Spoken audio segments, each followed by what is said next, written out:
ఈ ప్రభుత్వ ఏర్పాటులో మీ కృషి ఉన్నది. ఈ ప్రభుత్వ ఏర్పాటులో మీ పట్టుదల ఉన్నది.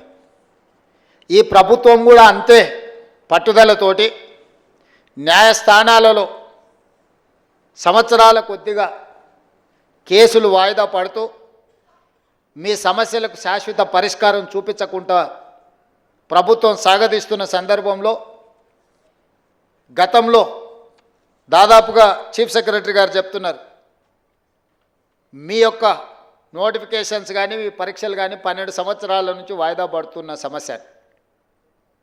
ఈరోజు ఇక్కడ ఉన్నవాళ్ళు 12 సంవత్సరాలు అంటే 22 ఏళ్ళకో 23 ఏళ్ళకో 24 ఏళ్ళ యుక్త వయసులో మీరందరూ పోటీ పరీక్షలు రాసి ఇందులో ఉద్యోగాన్ని సాధించి జీవితంలో స్థిరపడి మీ తల్లిదండ్రులను ఆదుకొని మీ కన్న తల్లిదండ్రులకే కాదు మీరు పెరిగిన ఊరికి ప్రాంతానికి మంచి పేరు ప్రతిష్ట తేవాలని మీరు ప్రయత్నం చేశారు. కానీ మీ యుక్త వయసు 12 సంవత్సరాలు ఏ పరిష్కారం చూపించకుండా కాలగర్భంలో కలిసిపోయిందంటే ఇది తీరని అన్యాయం తెలంగాణ జాతికి తెలంగాణ ప్రాంతానికే జరిగింది. అది మీ కుటుంబాలకు కాదని చెప్పి నేను సందర్భంగా చెప్తున్నా. 23-24 ఏళ్ళ వయసులో ప్రభుత్వ ఉద్యోగాలకు రావాల్సిన మీరు 35-36 ఏళ్ళ వయసులో వచ్చిరంటే 12 సంవత్సరాలు వృధాగా మీ కాలగర్భంలో కలిసిపోయింది అని అంటే ఒక మనిషి జీవితంలో ఎంత కోల్పోయినట్టో మీ ఉదాహరణనే తెలంగాణ సమాజం అర్థం చేసుకోవాలి.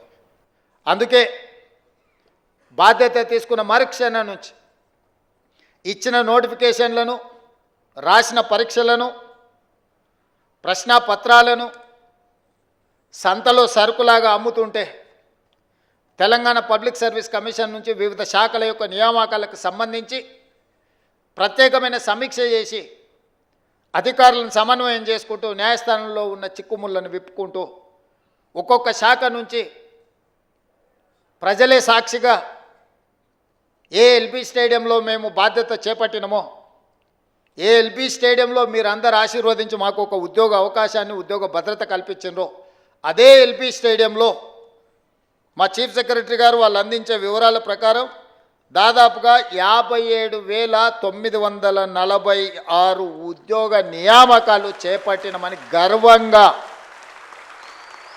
మీ ముందు నిలబడి నేను చెబుతున్నా. ఈరోజు మీరు అందరూ చదువుకున్న వాళ్ళు లెక్చరర్స్ కాదు, పాలిటెక్నిక్ కావచ్చు లేకపోతే జూనియర్ కాలేజ్ కావచ్చు, దేశ చరిత్రలోనే ఏ రాష్ట్రంలో అయినా మొదటి సంవత్సరంలో 57,946 ప్రభుత్వ ఉద్యోగ ఖాళీల నియామకం చేపట్టిన రాష్ట్రం ఏదైనా ఉన్నదా?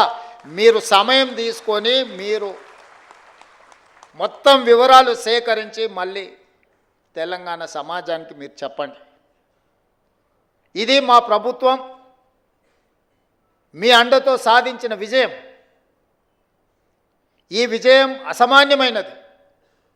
ఎందుకంటే ఇన్ని ఉద్యోగ నియామకాలను ఇవ్వడం ద్వారా తెలంగాణ ఉద్యమానికి పునాదులుగా ఉపయోగపడ్డ నిరుద్యోగ యువకుల యొక్క సమస్యను శాశ్వతంగా పరిష్కరించి ప్రభుత్వ ఉద్యోగ నియామకాలు అందించిన నాకు చాలా ఆత్మ సంతృప్తినిచ్చిన సందర్భం.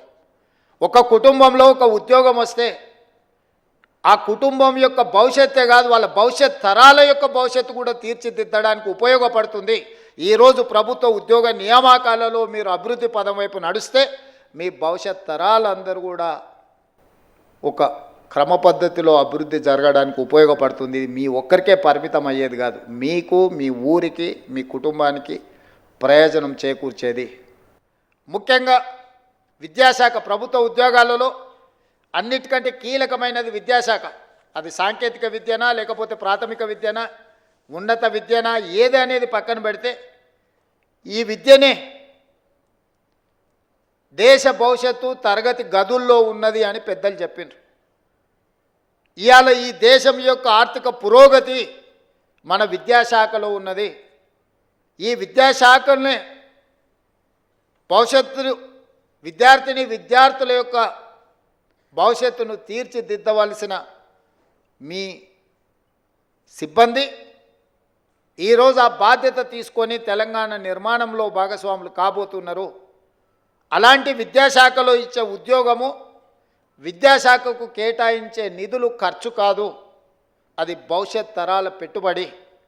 అందుకే తెలంగాణ రాష్ట్రంలో మొట్టమొదటిసారి 21,650 కోట్ల రూపాయలు విద్యాశాఖకు కేటాయించి విద్యకు మా ప్రభుత్వంలో ప్రాధాన్యత ఉన్నదని చెప్పి మేము ప్రయత్నం చేసినాం.